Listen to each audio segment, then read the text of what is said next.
pada tahapan proses rekapitulasi, tahapan proses verifikasi calon partai politik, calon peserta pemilu. Itu berlangsung sekitar bulan Agustus sampai Desember akhir tahun 2022. Apa yang terjadi? KPU kita secara terstruktur, ya, mereka menginstruksikan KPU di tingkat daerah untuk merubah data hasil verifikasi yang tidak memenuhi syarat menjadi memenuhi syarat. Artinya, partai-partai politik yang sebetulnya tidak bisa ditetapkan sebagai peserta pemilu menjadi ditetapkan menjadi peserta pemilu. Lagi-lagi di sini menunjukkan bahwa penyelenggara pemilu kita tidak mandiri karena menjalankan pesanan-pesanan untuk melaksanakan hal ini, meloloskan partai politik yang sebetulnya tidak memenuhi syarat, tapi juga sekaligus penyelenggara kita tidak punya integritas karena melakukan kecurangan. Nah, kemudian kita berlanjut misalnya pada tahapan pencalonan. Penyelenggara pemilu kita merubah peraturan pencalonannya. Lagi-lagi atas permintaan DPR kita, Komisi 2 dalam hal ini, untuk memungkinkan bahwa peserta pemilu itu bisa mencalonkan caleg-calegnya di dalam daftar calon, tetapi sebetulnya tidak memenuhi syarat bahwa seharusnya daftar calon itu memuat paling sedikit 30% caleg keterwakilan perempuan atau caleg perempuan di dalamnya. Jadi peraturan KPU diubah dengan pasal yang terkait pembulatan nilai desimal ke bawah.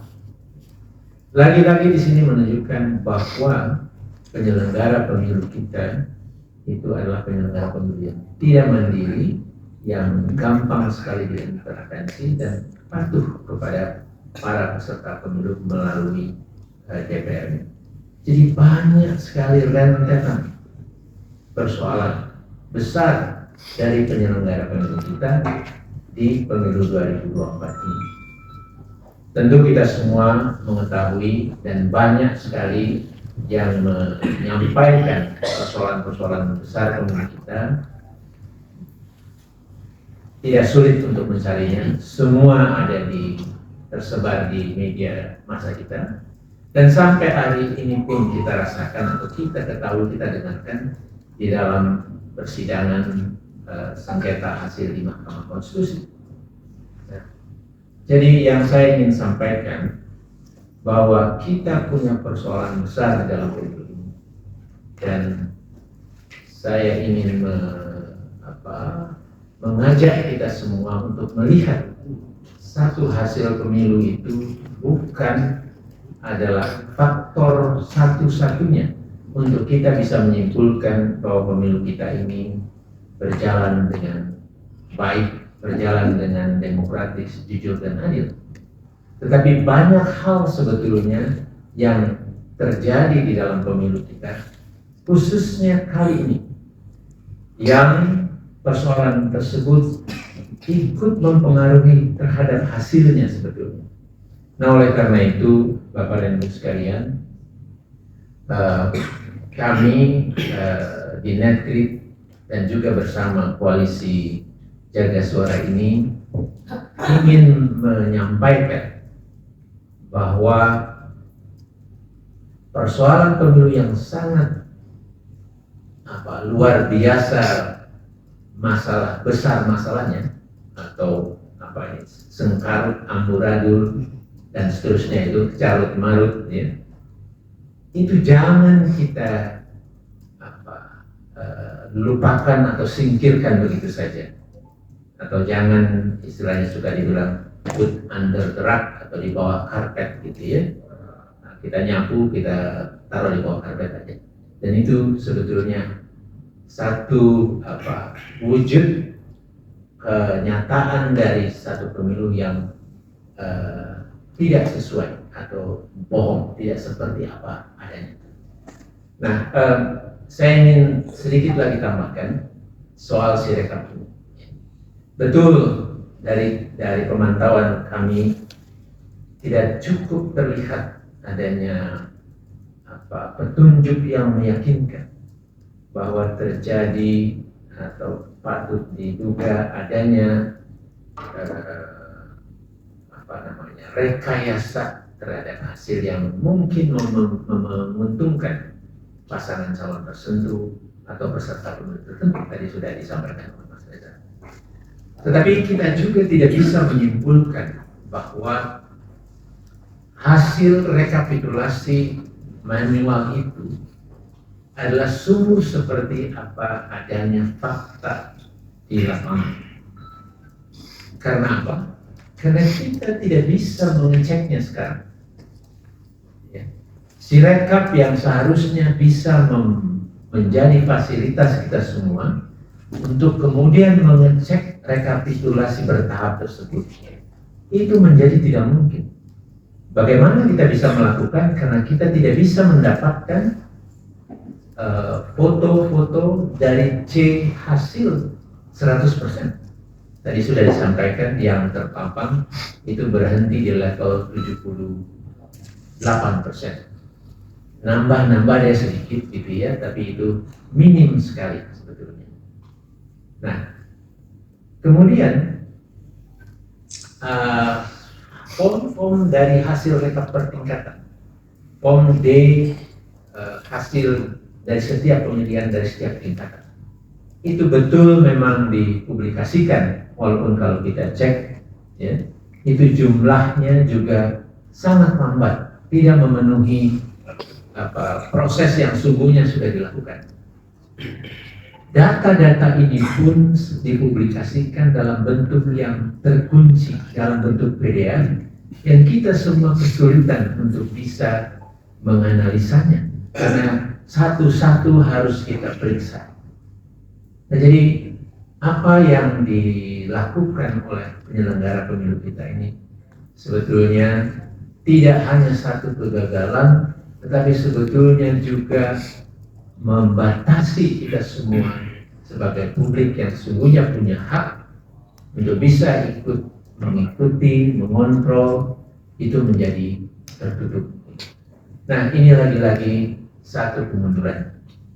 Tentu kemudian kita bertanya, kalau mengikuti pola-pola sebelumnya, sistem informasi yang tidak dibuka secara penuh, itu ternyata ada maksudnya untuk melakukan rekayasa tersebut. Misalnya saya katakan, waktu itu ada namanya SIPO pada saat rekapitulasi, atau maksud saya pada tahap verifikasi faktual. Bagaimana kita semua bisa mengetahui bahwa data-data dari partai politik itu betul-betul memenuhi syarat, karena sistem SIPO juga tidak membuka data yang diproses. Nah, bisa jadi kemudian saya sebetulnya pada saat menjelang proses pemungutan suara, saya sudah mulai berpikir, dan bahkan saya berbagi dengan teman-teman, nanti tandanya kalau memang kita mulai bisa patut curiga, itu sirekapnya ditutup atau gagal. Dan sekarang ini terjadi, ditutup sirekap, tidak tuntas. Akhirnya kita semua tidak bisa mengecek secara pasti apakah memang rekapitulasi secara manual tersebut yang sudah resmi ditetapkan itu betul-betul sesuai dengan fakta atau pilihan-pilihan masyarakat sesungguhnya. Jadi ini menjadi pertanyaan besar buat kita dalam proses pemilu, khususnya di bagian akhir yang berlangsung. Nah, tentu KPU tidak bisa dibiarkan seperti ini. Ini bukan hanya kartu kuning.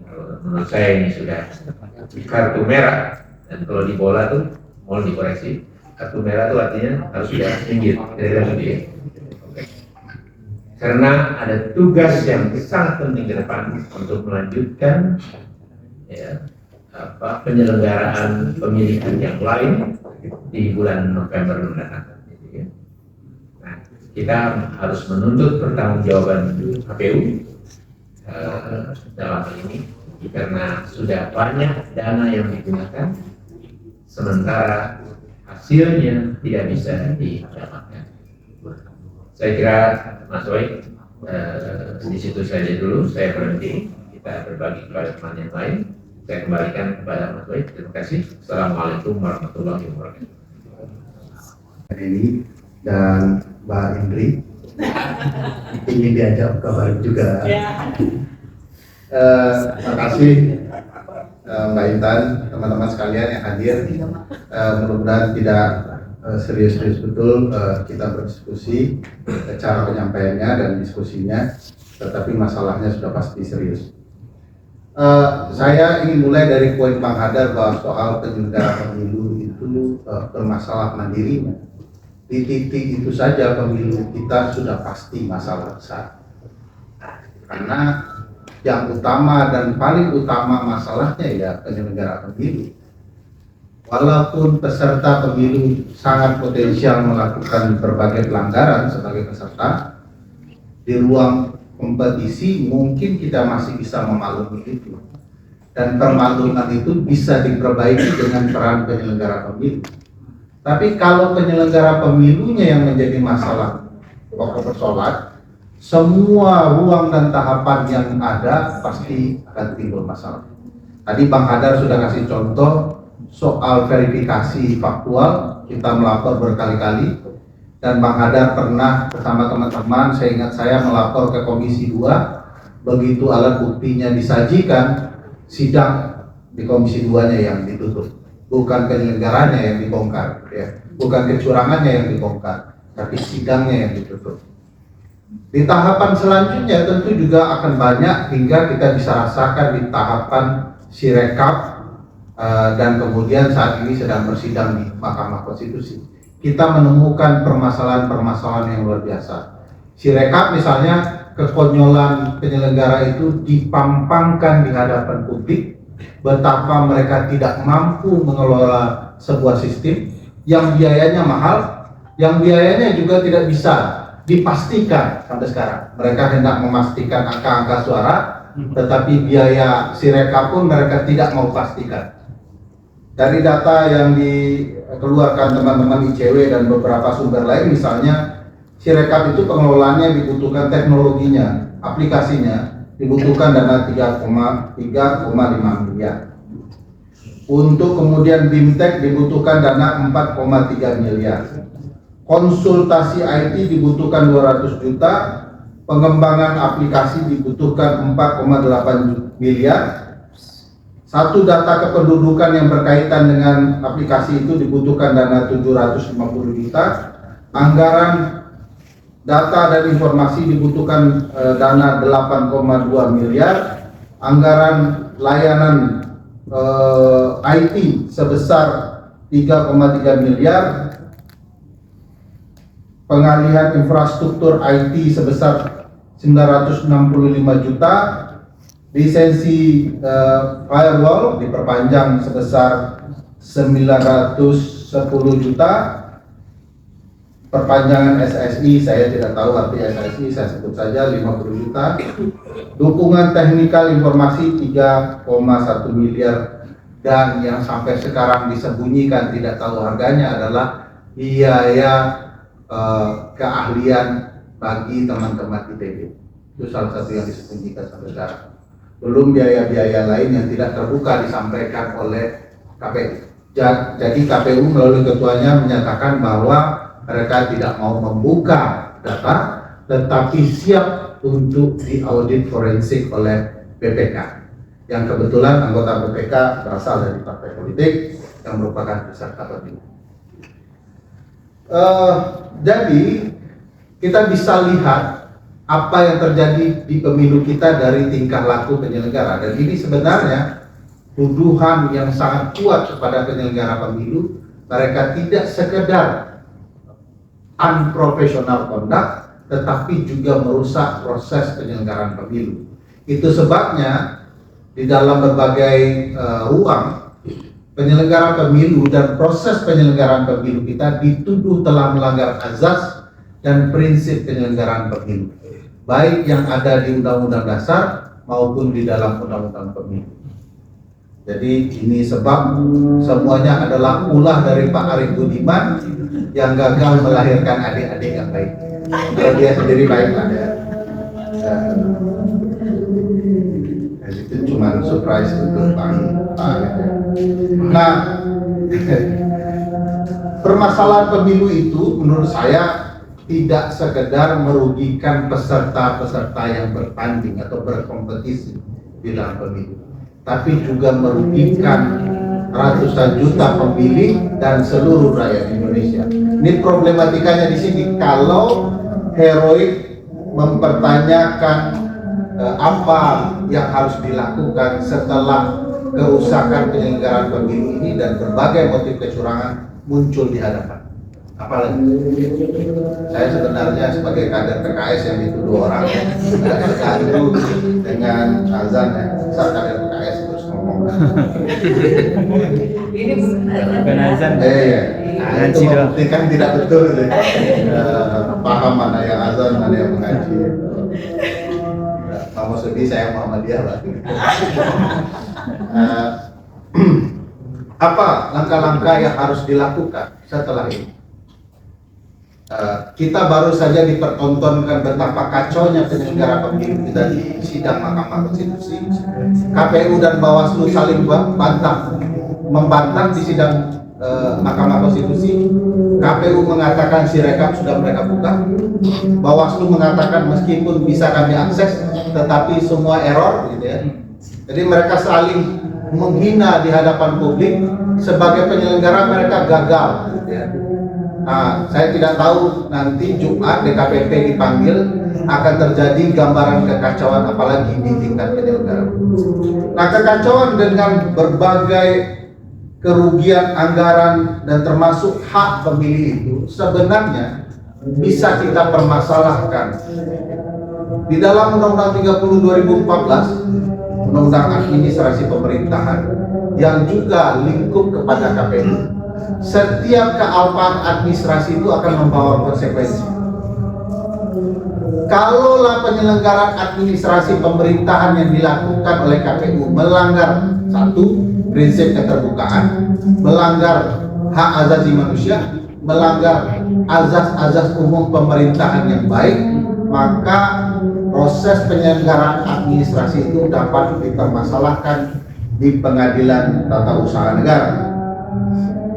Nah, apakah nanti saya perlu diskusi ini sama teman-teman yang senior, Bang Hadar dan teman-teman lain, apakah nanti gugatan administrasi negara ke petun terhadap penyelenggara pemilu berupa beberapa hal yang mungkin bisa saya usulkan di forum ini, misalnya meminta Pengadilan TUN memerintahkan dilakukan audit forensik, walaupun MK sudah mulai itu, tapi akan bisa kemana-mana. Audit forensiknya yang dimana? Kalau di MK sepertinya Sirekap. Kayaknya kalau audit forensik tidak hanya di Sirekap, menurut saya juga agak lebih menarik. Banyak masalahnya ya. Belum lagi audit anggaran, sudah pasti menurut saya penting ya, tidak sekedar audit sistem. Selain mempermasalahkan melalui Pengadilan Tata Usaha Negara karena proses tata kelola penyelenggaraan lembaga negara yang bermasalah, yaitu lembaga KPU, Bawaslu, saya juga kepikiran untuk kita menggugat secara keperdataan bahwa ada uang kita yang dirugikan, dihambur-hamburkan tanpa ada kejelasan tujuan. Nah, nanti apakah dia melalui perbuatan melawan hukum yang kemudian digugat perdata atau ruang-ruang keperdataan lain. Kenapa digagas ada gugatan perdata? Supaya penyelenggara pemilu betul-betul mampu mengganti rugi uang negara yang hilang jika mereka tidak bertindak profesional. Jadi ke depan KPU itu tidak asal-asal saja, gitu ya. harus ada sebuah syarat standar yang harus mereka penuhi agar kemudian mereka bisa berjalan baik dalam menyelenggarakan proses pemiluan. Yang berikutnya yang ingin saya sampaikan, ada hal yang penting harus kita saksikan di Mahkamah Konstitusi ke depan, yaitu memastikan apa yang disampaikan seluruh penyelenggara pemilu betul-betul berkesesuaian dengan fakta-fakta yang terjadi di lapangan. Kalau nanti kita nonton sidang, ada fakta-fakta yang tidak sesuai dengan ada yang sesuai dengan kondisi di lapangan, menurut saya tepat kiranya nanti Netgrid, teman-teman yang lain menampung aspirasi itu dan mempertegas bagaimana penyelenggara pemilu memberikan keterangan bohong ya, yang berkonsekuensi kepada pidana di dalam proses penyelenggaraan pemilu kita. Jadi menyampaikan berita bohong atau informasi bohong atau kesaksian bohong di dalam proses peradilan dapat dinyatakan pidana. Nah, saya merasakan banyak sekali hal-hal bohong yang disampaikan oleh KPU dan sepertinya KPU sedang tidak butuh kuasa hukum karena yang membela dirinya adalah KPU itu sendiri saja. KPU rajin betul ngomong padahal kuasa hukumnya ada. Itu juga kerugian keuangan negara tuh. Nyewa penyelenggara kuasa hukum tapi yang ngomong membela dirinya adalah KPU sendiri. Itu tanda-tanda orang bersalah, takut orang lain tidak mampu membela kesalahannya, jadi dia maju sendiri. Saya pikir itu dulu untuk mancing diskusi dan keributan. Terima kasih. Assalamualaikum warahmatullahi wabarakatuh.